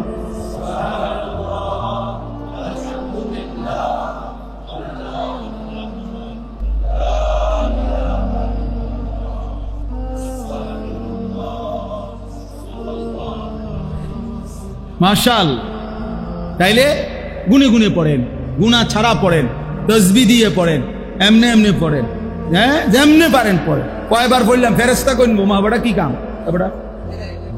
এবারে লিখবো, আমার সমস্যা কি? উনি গুনাগুনি করবো, কাগজপত্র উনি, আমি পড়তে থাকি। বুঝলেন? আমি অনেক সময় এটা বলি, অনেক আলেম, আরে ভাই আল্লাহর দ্বীনের মেহনত করতে থাকেন, কদ্দুর নে কি হইলো, কি হইলো, কে কদ্দুর কি হইলো, এগুলা ওনার কাম কি, উনি ঠিক করবেন, আমার কাম কি? আমি মেহনত করতে থাকি ইনশাআল্লাহ। এজন্য আল্লাহর জিকির বহুত মুবারক, এটা জবানে চালু করে, অভ্যাস করে। ছেলেরা তোমরাও আল্লাহকে ডাক, বরকত হবে বাপ, নষ্ট হইই না বাপ, অসৎ বন্ধুর খপ্পরে পড়ো না বাপ। মোবাইল শেষ পর্যন্ত ফকির বানায় দিন, একদিন নিঃস্ব বানায়, কারণ না কোনো কর্ম জানে, না শরীরের এনার্জি আছে, কিচ্ছু এগুলো থাকবে না। প্রতিনিয়ত নিত্য নতুন প্রযুক্তি আইসা আগের তারে মার দিয়ালাম, আগের এগুলো এখন এই ফেসবুক ইউটিউব এগুলো খুব বেশি না, এই অল্প সময়ের মধ্যে থাকতো না, থাকবে না গো। আমি ছোটবেলায় টেলিগ্রাফ দেখছি, ওর তো নাই, ডাক পিওনের টিকিট, চিঠি, এগুলোর ব্যাপক চল ছিল, আছে। তারপরে ফিতাওয়ালা ক্যাসেট দেখছি না আমরা চাচা, তো এটা নাই। এরপরে সিডি ক্যাসেট, চ্যাপ্টা চ্যাপ্টা, একটু বড় বড়, কইডি তো আমরা দেখছি, কইডি আসেনি তো নাই। এরপরে আপনার ল্যান্ড ফোন, ওই যেরকম বড় টেলিফোন, ডায়াল একটা একটা অক্ষর এমনি ঘুরে ঘুরে ফোন করতাম, ওইগুলো আসেনি, নাই। এরপরে প্রথম যে মোবাইল হ্যান্ডসেট যেগুলো বড় বড় বাইরে 10 টাকা মিনিটে কথা বলতাম, ওইগুলো আসেনি এখন। বাটন মোবাইল এগুলো তো চলে না, আমার মতো সারা দুই একজন, আমার মতো বলদ এরকম হয়তো দুই একজন এগুলো ব্যবহার করেন, এগুলো কে ব্যবহার করবে? তাহলে এগুলো তো নাই, চলে না। তাহলে আমার এই অল্প হায়াতে, আমার বয়স কত মনে হয়? 300, 200 বুনি তো 44 বছর। তাহলে 44 বছরের ভিতরে আমার চোখে দেখা এতগুলো প্রযুক্তি পৃথিবীতে হারায় গেছে, নাই। তাইলে যুবক, তোমার আগামী 44 বছর পর্যন্ত দেখবা অনেক কিছু নেই। কিন্তু সবচেয়ে বড় কথা হইল, ওইগুলা তো থাকবে না, কিন্তু তোমার এই আমল ভালো কিংবা মন্দ, এইটা তো তোমার হাসরের ময়দানে নিয়ে যাইতে হবে। হ্যাঁ, মোবাইলে না থাকতো না, আধুনিকতার প্রযুক্তি না থাকবে না, কিন্তু তোমার এই ঘন্টা মিনিট সেকেন্ডের এই গুণা, এটা কই নিয়ে যাবে? ওইটা তুমি কই নিয়ে যাবে? একজন হলেই ভেবে দেখে। শেষ কথা হলো, আল্লাহ বলেন 3 নম্বর, ইতা ইজ যাকাত, বছর শেষে হিসাব করে যাকাত দিতে যে ভুলে না, আল্লাহ বলে সে মানুষ। প্রত্যেক মানুষ আপনাদের উচিত নিজ নিজ সম্পদের হিসাব করে বছরে একবার আলেমে দ্বীন থেকে বুঝে জানানো উচিত কোন আলেমের কাছে, যে হুজুর আমার উপরে, আমার ব্যাংকে এত, জমি এত, আমার এই অর্থবিত্ত এই, আমার উপরে যাকাত ফরজ কিনা এটা বুঝে নেওয়া, ওই আলোকে যাকাত আদায় করা উচিত। হিসাব ছাড়া এমনি এমনি 1 কোটি টাকা দান সদকা করলেও যাকাত আদায় হবে না। যাকাত ফরজ আলাদা, হিসাব করে বুঝে দিতে হবে। মনে করে নিয়তবিহীন আমল হয় না। আল্লাহ নবী সাল্লাল্লাহু আলাইহি ওয়াসাল্লাম বলছে, মনে করেন আমি এনে 30টা রুকু, 30টা সেজদা দিয়া ফেরেশতারে বলে দিলাম, তো আমি যে কয়টা রুকু সেজদা লাগে এটি দিয়া দিছি, তুমি আবার ফজর জোহরের লগে মিলাই লও, যে রাকাতের লগে যতটা দর হইবে এটা নামাজ নিতে। এটা মস্কারি, হ্যাঁ মস্কারি। তো আমি বলে দিই 10,000 দিয়ে দিছি, এখান থেকে আমার যাকাত যত ফেরেশতা তুমি কাটটা রাখো, ফেতরা যত তুমি মিল করে লও, আমি টিয়া দিয়ে লেছি একসাথে, এত ঝামেলা আমার দিয়ে, এটা হইব নাকি? হিসাব করে দিতাম, এটা সহজ। প্রত্যেকে যদি একজন আলেমের কাছে জিজ্ঞাসা করে নেন, যে বছরে একদিন ঠিক করে নেন, যেমন আমি রমজান আসলে মনে করেন আপনি সিদ্ধান্ত নেবেন যে আমি রমজান আসলে রমজানের 1-2 তারিখের ভিতরে আমি একজন আলেম থেকে বলে নেব যে হুজুর আমার ব্যাংকে টাকা আছে 10,000, 1 লাখ, আমার জমি আছে দূর, আমার ব্যবসা আছে আমার এই আছে, আপনারে জানাইলাম, এখন আমার উপরে যাকাত কত আসবে, আসবে না, আসলে কত আপনি আমার এটা হিসাব করে দেন, খালাস। সহজ বিষয় এটা। এবার আপনি দিতে থাকেন। মনে করেন কারো উপরে 10,000 টাকা যাকাত আসছে, 10,000 টাকা। ইচ্ছা করলে একটা সহজ কথা হলো 10,000 টাকা একবারে একসাথে দিতে হবে, জরুরি না। বুঝেন নাই কথা? আমি হিসাব করে নিছি কত, 10,000 আমার আসছে। এখন আমি এই 10,000 ইচ্ছা করলে 10 মাসেও যদি দেই কোনো সমস্যা নাই, কসম খোদা, কোনো অসুবিধা নাই। কিন্তু আমার হিসাব ক্লিয়ার, কারণ আমার সামর্থ্য নাই একসাথে আমি 10,000 টাকা দিয়ে দেবো। তো আমি ঠিক আছে আস্তে আস্তে দেই। আচ্ছা, এর চাইতে সহজ আর কি হইতে পারে? এই জন্য আল্লাহ বলছে ওয়া ইতাইজ যাকাত। 4 নাম্বার হলো ইয়াখাফুনা ইয়াওমান তাতাকাল্লাবু ফীহিল কুলুবু ওয়াল আবসার। সহজ কথা হলো আখিরাত। অর্থাৎ আল্লাহ তাআলা বলে যারা ওই দিবসকে ভয় করে, যেই দিবসে যখন আসবে ভয়ে আর আতঙ্কে যাদের কলিজা এবং চোখ দুইটাই উল্টে যাবে। হাসরের ময়দানকে আল্লাহ বলছে, হাসরের ময়দান এমন ভয়ানক, ভয়ে আর আতঙ্কে চোখও উল্টাইয়া যাবে, কলিজাটাও উল্টাইয়া যাবে। তাতাকাল্লাবু ফীহিল কুলুবু ওয়াল আবসার। আখিরাত এত ভয়ানক। আমি এটাই তো বললাম একটু আগে যে ১৬ লাখ আম্বিয়া যেই মাঠের ভয়ে কাঁদছে, সেই মাঠের নাম কি? হাসরের। বলেন না কি মাঠ? বলে আপনি আমি। এই জন্য এই 4টা আল্লাহ বলে তারাই মানুষ যাদের চাকরি, ব্যবসা, কৃষি, ক্ষেত, খামার, যাদের উপার্জন, পড়ালেখা, যাদের রান্না বান্না সবকিছু, তাদেরকে 4টা জিনিস ভুলায় না।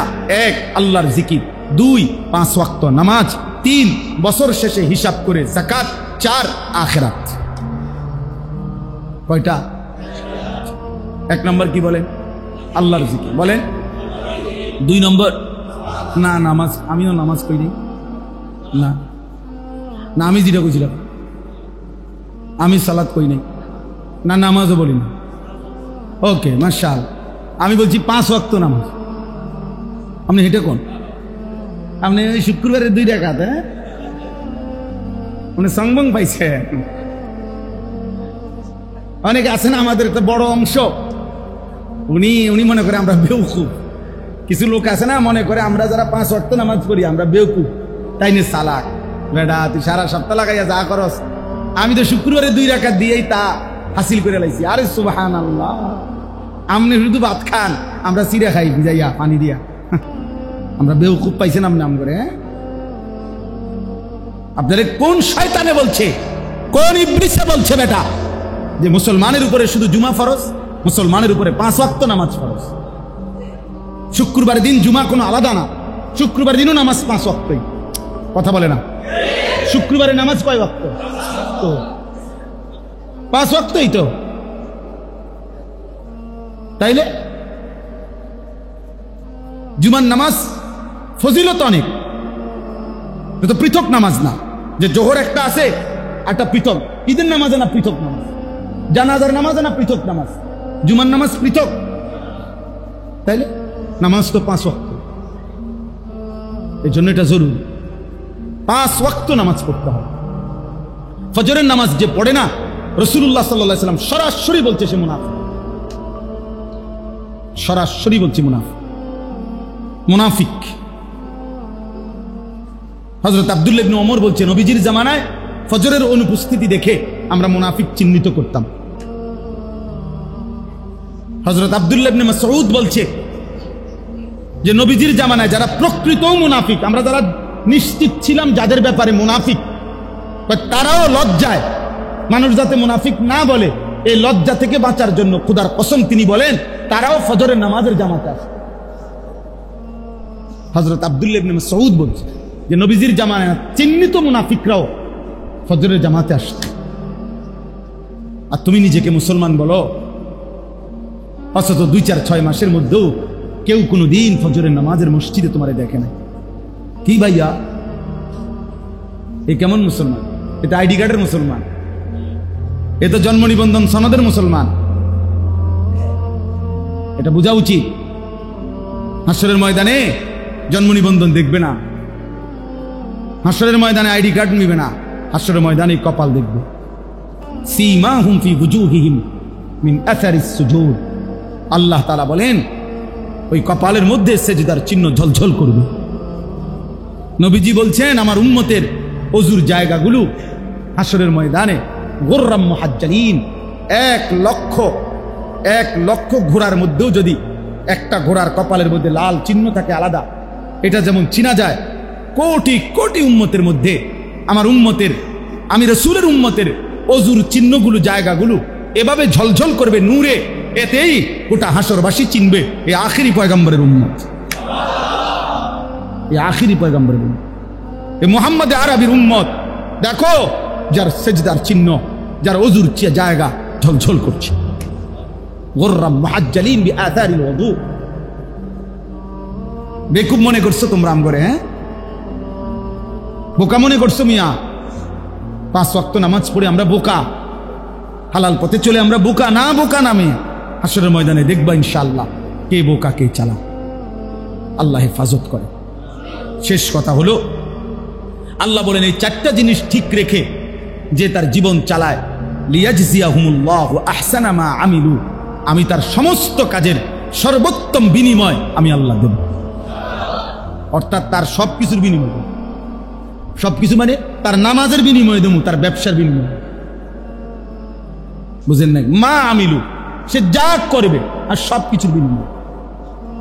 তার সংসার করে, বউ বাচ্চার খরচ করে, এগুলোর জন্য নেকি দেবো। স্বামী স্ত্রী মিলন করে, এটারও নেকি দেবো। মেয়েটারে বিয়ে দিছে, এটারও নেকি দেবো। ছেলেটারে দিন শিখাইছে, এটারও নেকি দেবো। বাজারে ব্যবসাপাতি করতে আছে, এইটারও নেকি দেবো। কারণ সে তো সর্বাবস্থায় আমার এই 4টা জিনিস বলে না, ওই যা করবে আমি নেকি। এরপরে ওয়াজিদাহুম মিন ফাদলিহি, বাহ, আল্লাহ বলে নেকি দেবো 2 ভাবে। 1, সে স্বাভাবিকভাবে যে দুর্প্রাপ্য, 1-এ 10, 1-এ 70, 1-এ 700, এরকম একটা সংখ্যা আছে না, এইটাও দেব। আর আমি আমার নিজ দয়া থেকে আরো বাড়াইতে থাকবো। এই যে কোরআন শরীফের আয়াত, ওয়াজিদাহুম মিন ফাদলিহি। রব্বুল আলামিন বলে আল্লাহ তার দয়াতে আরো বাড়াইতে থাকবেন। আমার শায়েখ আল্লামা মুফতি মুশতাকুন নবী কাসিমি হুজুর বলেন, আল্লাহকে যদি বান্দা জিজ্ঞেস করে মাওলা আপনি বাড়াইবেন কতক্ষণ, আল্লাহ বলবেন বান্দা আমি আছি যতক্ষণ। এবারে যদি বলেন মাওলা আপনি আছেন কতক্ষণ, বলবে বান্দা আমি তো আছি সারাক্ষণ। আল্লাহ আছেন কতক্ষণ? আল্লাহ নাই কতক্ষণ? সারাক্ষণ আছেন। আল হাইয়ুল কাইয়ুম, রব ঘুমায় কখন? রব বিশ্রাম নেয় কখন? আল্লাহর অবসর কখন? ছুটি কখন? এবার বলবেন আপনি, এবার যদি বলেন হুজুর যাই বললেন তো আখিরাতের কথাটা বললেন, নেকি দিবে, বাড়াইয়া দিবে, দুনিয়া কিছু দিবনি, এটা কন? বুঝেন নাই? নগদ কিছু কন? সব তো বাহিয়ে কইলেন। তা আল্লাহ বলেন ওয়াল্লাহু ইয়ারযুকু মান ইয়াশাউ বিগাইরি হিসাব, আমি চাইলে হিসাব ছাড়া রিজিকও দুনিয়ায় দিয়ে দেব। দুনিয়াও দেব, দুনিয়াও দেব। সুবহানাল্লাহ। আর কিটা করতাম না রে আপনি কোন? আর কি করতাম না রে? আল্লাহ বলছে আমি আখিরাতও বাড়িয়ে দেব, আমি চাইলে হিসাব ছাড়া দুনিয়াও দেব। আল্লাহু ইয়ারযুকু মান ইয়াশাউ বিগাইরি হিসাব। আল্লাহ আমাদেরকে তৌফিক দান করে। চলেন বাপ, এতগুলো কথা বলার মাকসাদ এই, আমরা যেন আমাদের জীবন সুন্দর করি। হ্যাঁ ছেলেরা, বাপ, আমার বাপ আবারও বলছি, চুলগুলো সুন্দর কর। প্রিয় ভাই, কেন জানি ভয় হয়, খুব কাছাকাছি দাজ্জালের আক্রমণ হবে। আর এই চুলের বিকৃত চুল, এটা দাজ্জালের বৈশিষ্ট্য। বিশ্বাস করো ভাইয়া, এমন চুল রাইখো না বাপ। এইভাবে বাপ মা, পরিবার, ধর্ম, ইসলাম থেকে বিচ্ছিন্ন হয়ে এই তোমাদের এইদের যাদের এই বিশ্রী চুল, বিশ্বাস করো এটা কারণে তোমাদের বাবা মা পরিবারের সাথে তোমাদের কোনো পরিচয় নাই। কারণ তুমি সম্পূর্ণ ভিন্ন। তোমার বাবা একরকম, তুমি আরেক রকম। তোমার ধর্ম একরকম, তুমি ভিন্ন রকম। তোমার আল্লাহর হুকুম একরকম, তুমি ভিন্ন রকম।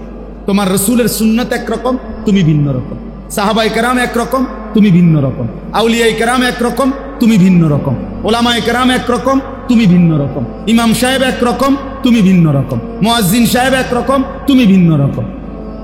না তোমার বাবার সাথে তোমার মিল আছে, না দাদার সাথে তোমার মিল আছে, না তোমার বংশের সাথে তোমার মিল আছে, না মুসলমানের সমাজের সাথে তোমার কোনো মিল আছে। অতএব এটা ভেবে দেখো, ভেবে দেখো।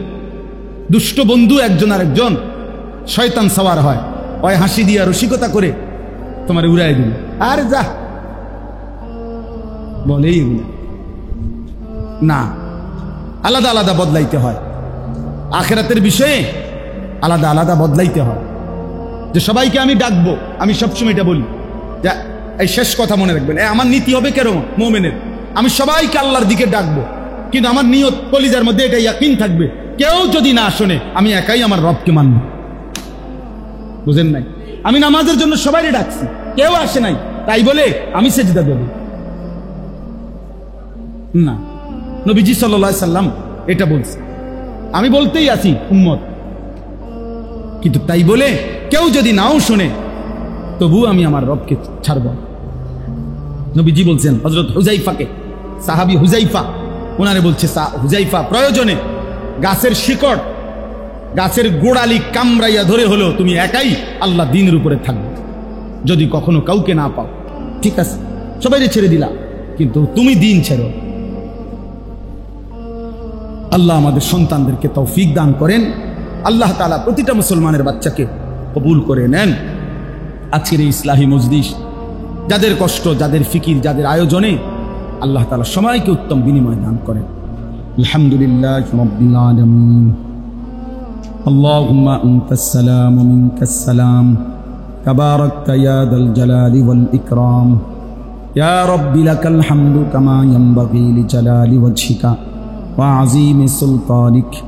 وصل على محمد كما هو أهلك وفعل بنا خيرا كما أنت شانك يا أرحم الراحمين يا أرحم الراحمين يا أرحم الراحمين. ربنا ظلمنا أنفسنا وإن لم تغفر لنا وترحمنا لنكونن من الخاسرين. ربنا آتنا في الدنيا حسنة وفي الآخرة حسنة وقنا عذاب النار.